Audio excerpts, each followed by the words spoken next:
Welcome to another Tales of Horror by H.P. Lovecraft. Today we are getting into tale number 12, The Shunned House.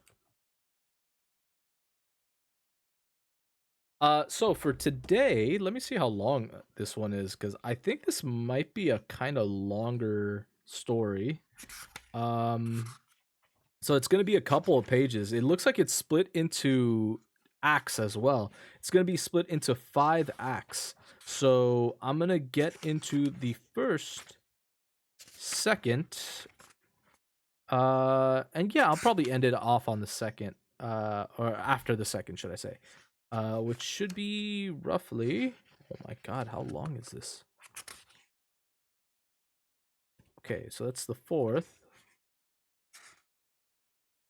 Bump, bump, and there's the third. Okay, so it's just a couple pages. It's not too bad. Okay, so this is gonna be Act 1 and 2. Uno y dos.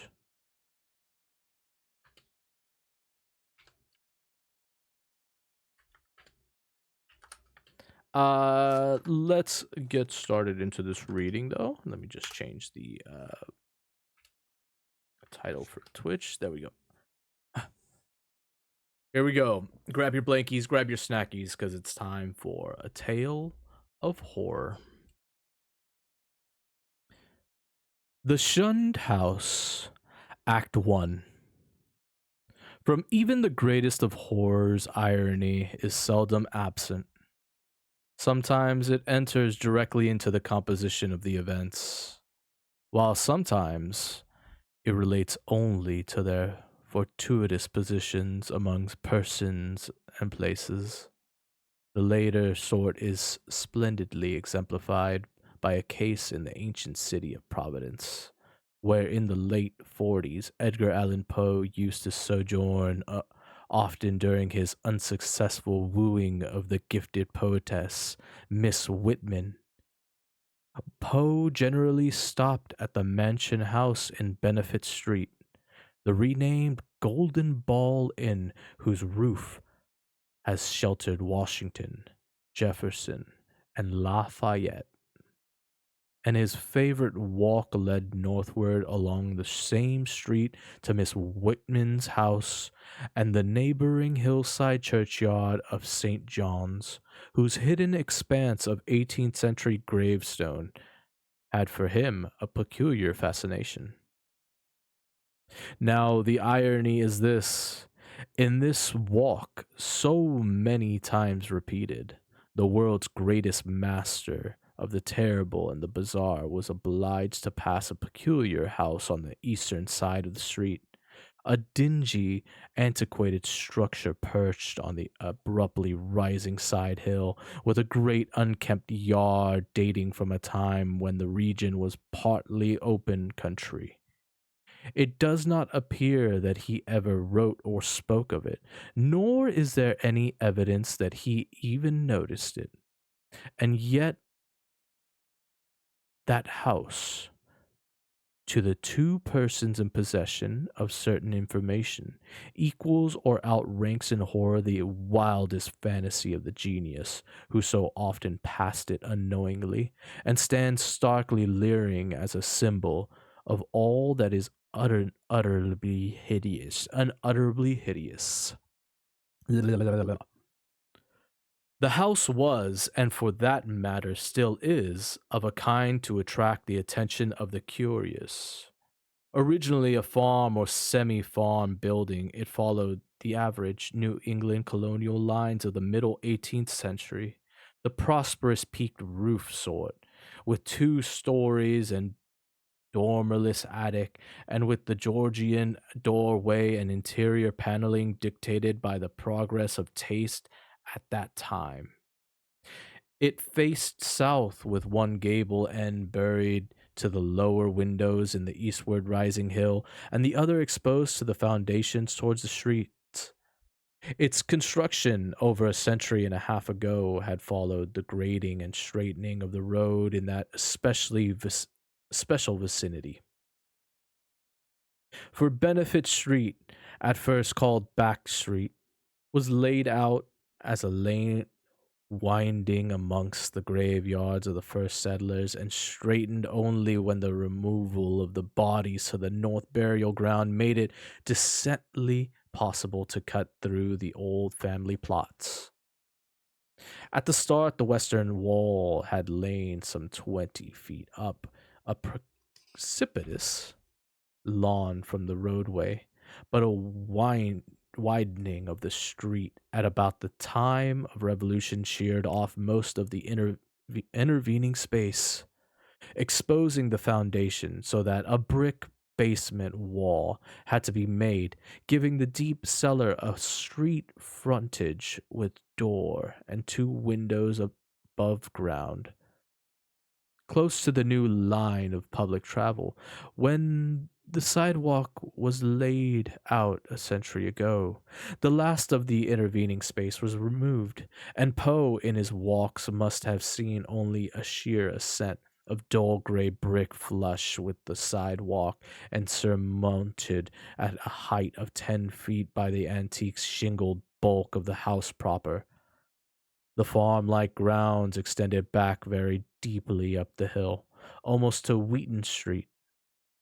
The space south of the house, abutting on Benefit Street, was of course greatly above the existing sidewalk level, forming a terrace bounded by a high bank wall of damp, mossy stone pierced by a steep flight of narrow steps which led inward beyond canyon like surfaces to the upper region of the mangy lawn, reamy brick walls and neglected gardens whose dismantled cement urns, rusted kettles, fallen from tripods of knotty sticks, and similar paraphernalia set off the weather-beaten front door with its broken fan light, rotting ionic pilasters, and wormy triangular pediment.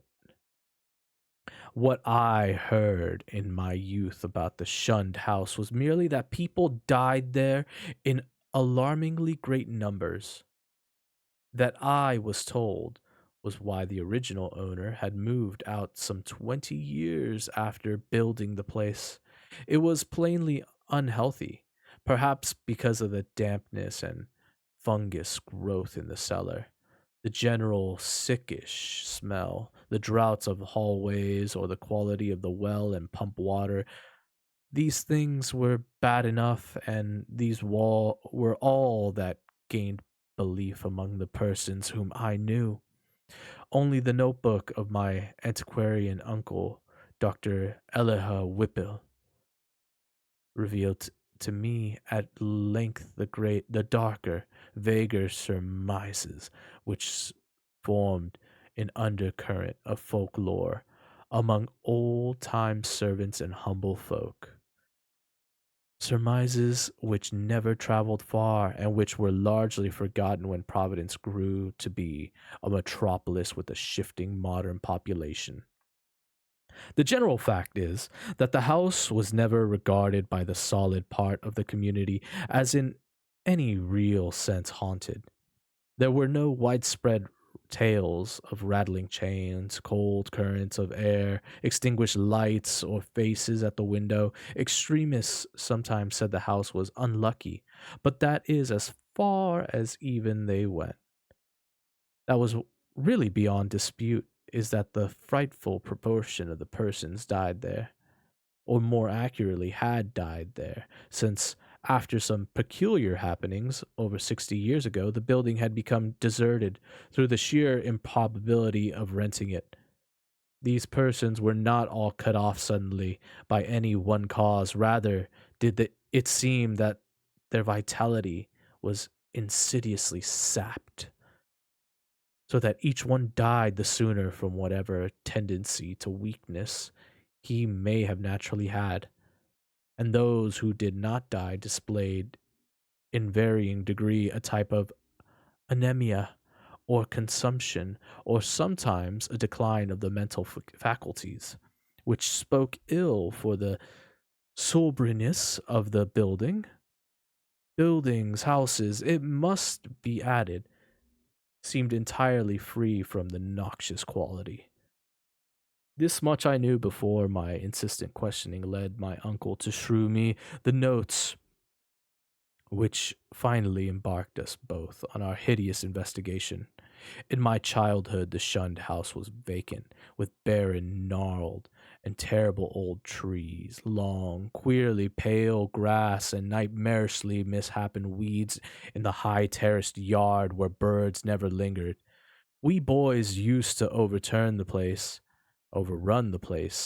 and I can still recall my youthful terror not only at the morbid strangeness in the sinister vegetation, but at the eldritch atmosphere and odor of the dilapidated house, whose unlocked front door was often entered in quest of shutters. The small paned windows were largely broken, and a nameless air of desolation hung round the precarious paneling, shaking interior shutters, peeling wallpaper, falling plaster, rickety staircase, and such fragments of battered furniture as still remained. The dust and cobwebs added their touch of the fearful, and brave indeed was the boy who would voluntarily ascend the ladder to the attic, a vast rafting length lighted only by a small blinking window in the gable ends, and filled with a massed wreckage of chests, chairs, and spinning wheels, which infinite years of deposit had shrouded the festin into monstrous and hellish shapes. But after all, the attic was not the most terrible part of the house. It was the dank, humid cellar which somehow exerted the strongest repulsion on us, even though it was wholly above ground on the street side, and only a thin door and window pierced brick wall to separate it from the busy sidewalk. We scarcely knew whether to haunt it in spectral fascination or to shun it for the sake of our souls and our sanity. For one thing, the bad odor of the house was strongest there, and for another thing, we did not like the white fungus growths which occasionally sprang up in rainy summer weather from the hard earth floor.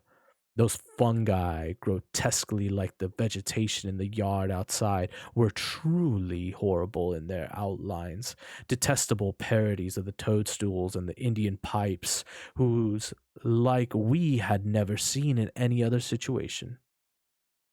They rotted quickly, and at one stage became slightly phosphorescent, so that nocturnal passers by sometimes spoke of witch fires glowing behind the broken panels of the foretold spreading windows. We never, even in our wildest hallowed modes, visited this cellar by night. But in some of our daytime visits, we detect the phosphorescence, especially when the day was dark and wet. There was also a subtler thing we often thought we detected. A very strange thing, which was, however, merely suggestive at most. I refer to sort of cloudy whitish pattern on the dirt floor, a vague shifting deposit of mold or nitre, which we sometimes thought we could trace amidst the sparse fungus growths near the huge fireplace of the basement kitchen. Once in a while, it struck us that this patch bore an uncanny resemblance to a doubled up human figure, though generally no such kinship existed, and often there was no whitish deposit whatever. On a certain rainy afternoon, when this illusion seemed phenomenally strong, and when, in addition, I had fancied a glimpse of kind of thin, yellowish, shimmering exhalation rising from the nitrous pattern towards the yawning fireplace, I spoke to my uncle about the matter. He smiled at this odd conceit, but it seemed that his smile was tinged with reminiscence. Later, I heard that a similar notion entered into some of the wild ancient tales of the common folk, a notion likewise alluding to ghoulish, wolfish shapes taken by smoke from the great chimney, and queer contours assumed by certain of the sinus tree roots that thrust their way into the cellar through the loose foundation stones. Act 2. Not till my adult years did my uncle set before me the notes and data which he had collected concerning the shunned house. Dr. Whipple was a sane, conservative physician of the old school, and for all his interest in the place, was not eager to encourage young thoughts towards the abnormal. His own view postulating simply a building and location of marked unsanitary qualities,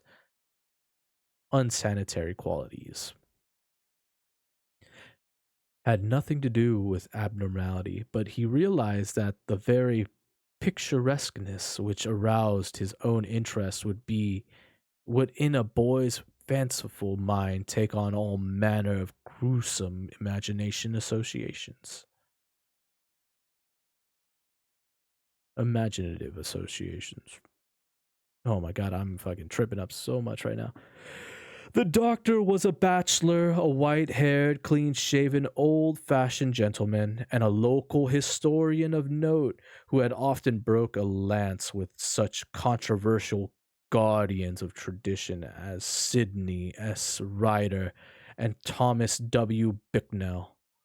He lived with one manservant in a Georgian homestead with knocker and iron railed steps, balanced eerily on the steep ascent of North Court Street, beside the ancient brick court and colony house where his grandfather, a cousin of his celebrated privateersman, Captain Whipple, who burnt his Majesty's armed schooner Gaspee in 1772, had voted in the legislature on May 4th, 1776, for the independence of Rhode Island colony.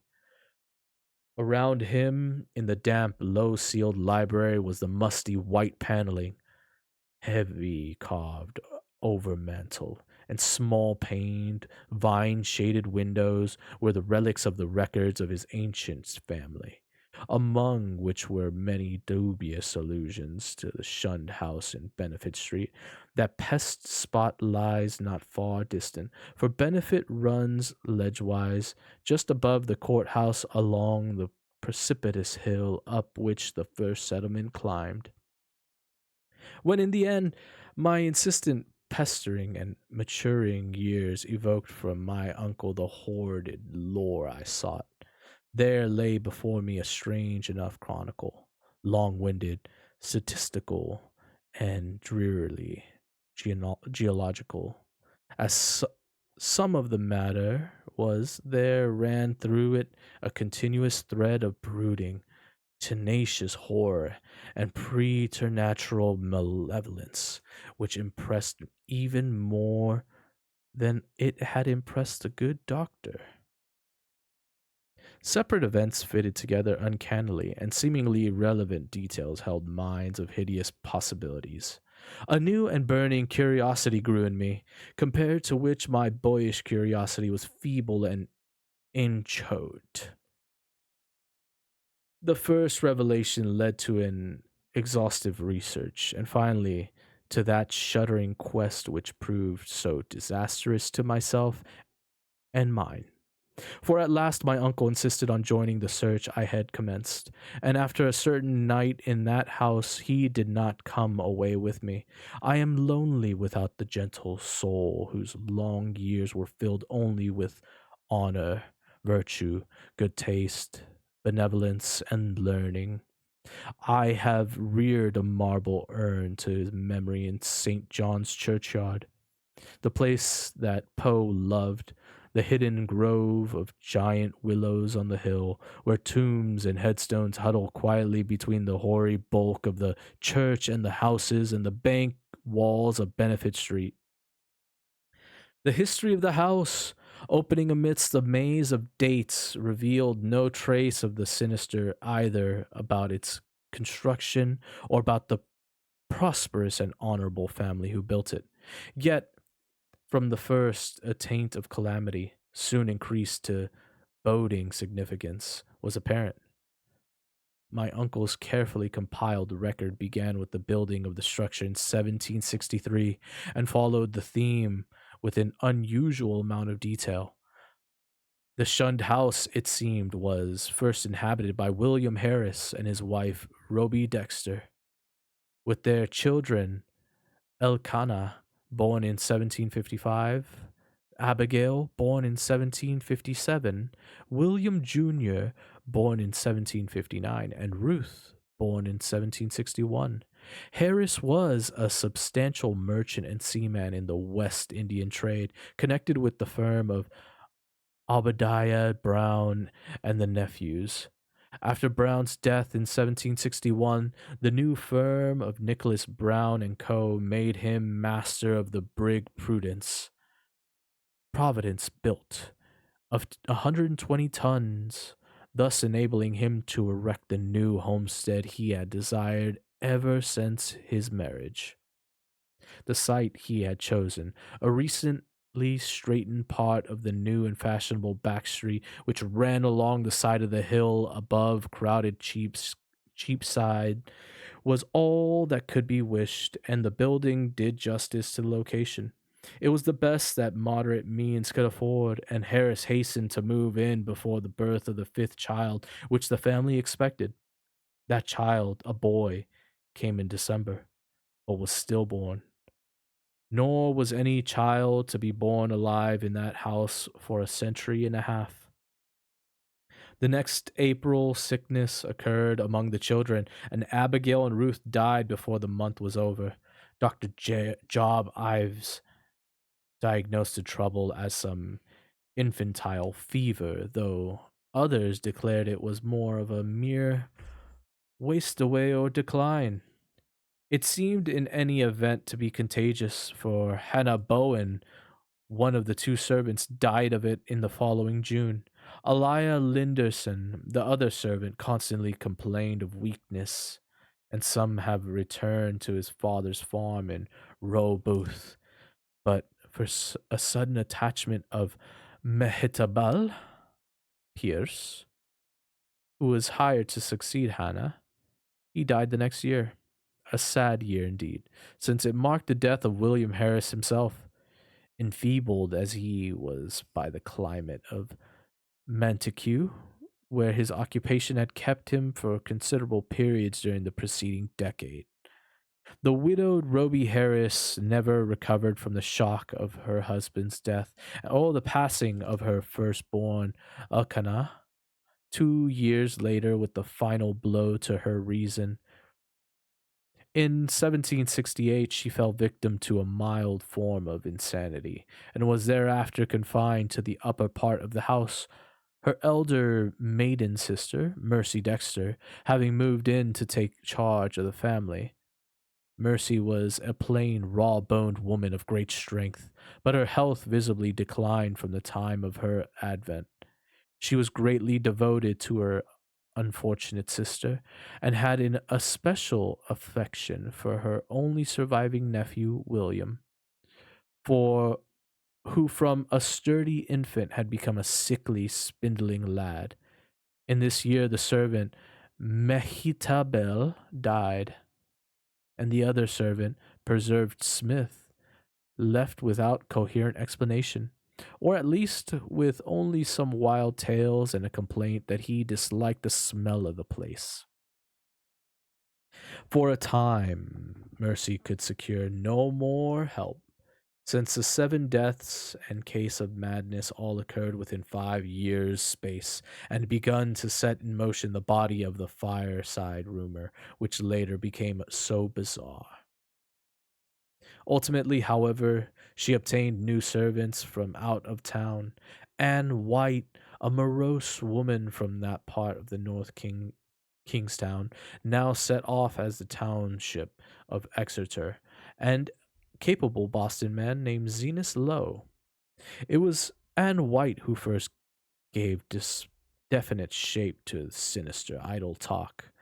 Mercy should have known better than to hire anyone from Nooseneck Hill country, for that remote bit of backwoods was then, as now, a seat of the most uncomfortable superstitions. As lately as 1892, an Exeter community exhumed a dead body and ceremoniously burnt its heart in order to prevent certain alleged visitation injurious to the public health and peace. And one may imagine the point of view of the same section in 1768.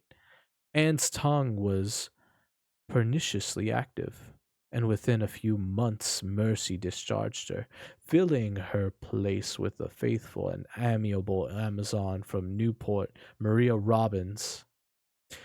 Meanwhile, poor Ruby Harris in her madness gave voice to dreams and imaginings of the most hideous sort. At times her screams became unsupportable, for and for long periods she would utter shrieking horrors which necessity necessitated her son's temporary residence with his cousin, Peleg Harris, in Presbyterian Lane near the new college building. The boy would seem to improve after these visits, and had Mercy been as wise as she was well meaning, she would have let him live permanently with Peleg. Just what Miss Harris cried out in her fits of violence, tradition hesitates to say, or rather, presents such extravagant accounts that they nullify themselves through sheer absurdity. Certainly, it sounds absurd to hear that a woman educated only in the rudiment of French often shouted for hours in a coarse and idiomatic form of that language, or that the same person, alone and guarded, complained wildly of a staring thing which bit and chewed at her. In 1772, the servant Zenas died, and when Miss Harris heard of it, she laughed with a shocking delight utterly foreign to her. The next year, she herself died and was laid to rest in the North Burial Ground beside her husband. Upon the outbreak of trouble with Great Britain in 1775, William Harris, despite his scant 16 years and feeble constitution, managed to enlist in the army of observation under General Greene, and from that time on enjoyed a steady rise in health and prestige. In 1780, as a captain in Rhode Island forces in New Jersey under Colonel Angell, he met and married Phoebe Hetfield of Elizabethtown, whom he brought to Providence upon his honorable discharge in the following year. The young soldier's return was not a thing of unmitigated happiness. The house, it is true, was still in good condition, and the street had been widened and changed in name from Back Street to Benefit Street. But Mercy Dexter's once robust frame had undergone a sad and curious decay, so that she was now a stooped and pathetic figure with hollow voice and disconcerting pallor, qualities shared to a singular degree by the one remaining servant, Maria. In the autumn of 1782, Phoebe Harris gave birth to a stillborn daughter, and on the 15th of the next May, Mercy Dexter took leave of a useful, austere, and virtuous life. William Harris, at last thoroughly convinced of the radical, unhealthful nature of this abode, now took step towards quitting it and closing it forever. Securing temporary quarters for himself and his wife at the newly opened Golden Ball Inn, he arranged for the building of a new and finer house in Westminster Street, at in the growing part of the town across the Great Bridge. There, in 1785, his son Duty was born, and there the family dwelt till the encroachments of commerce drove them back across the river and over the hill to Angiel Street, in the newer East Side residence district, where the late Archer Harris built his sumptuous but hideous French roof mansion in 1876. William and Phoebe both succumbed to the yellow fever epidemic of 1797, but Duty was brought up by his cousin Rathbone Harris, Peleg's son. Rathbone was a practical man and rented the Benefit Street house despite William's wish to keep it vacant. He considered it an obligation to his ward to make the most of all the boy's property, nor did he concern himself with the deaths and illness which caused so many changes of tenants, or the steadily growing aversion with which the house was generally regarded. It is likely that he felt only vexation over when, in 1804, the town council ordered him to fumigate the place with sulfur, tar, and gum camphor on account of the much discussed deaths of 4 persons, presumably caused by then diminishing fever epidemic. They said the town had a febrile smell. Duty himself thought all of the house, for he grew up to be a privateersman and served with distinction on the Vigilant under Captain Cahoon in the War of 1812. He returned unharmed, married in 1814, and became a father on that memorable night of September 23rd, 1815, when a great gale drove the waters of the bay over half the town and floated a tall slope well up Minister Street so that its masts almost tapped the Harris windows in symbolic affirmation that the new boy, Welcome, was a seaman's son. Welcome did not survive his father, but lived to perish gloriously at Fredericksburg in 1862. Neither he nor his son Archer knew of the shunned house as other than a nuisance almost impossible to rent, perhaps on account of the mustiness and sickly odor of unkempt old age. Indeed, it never was rented after a series of deaths culminating in 1861, which the excitement of the war tended to throw into obscurity. Carrington Harris, last of the male line, knew it only as a deserted and somewhat picturesque center of legend until I told him my experience.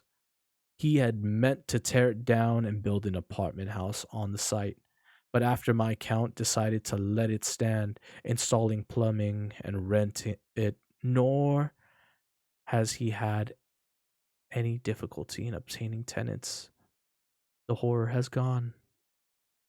And that concludes Act 1 and 2 of The Shunned House.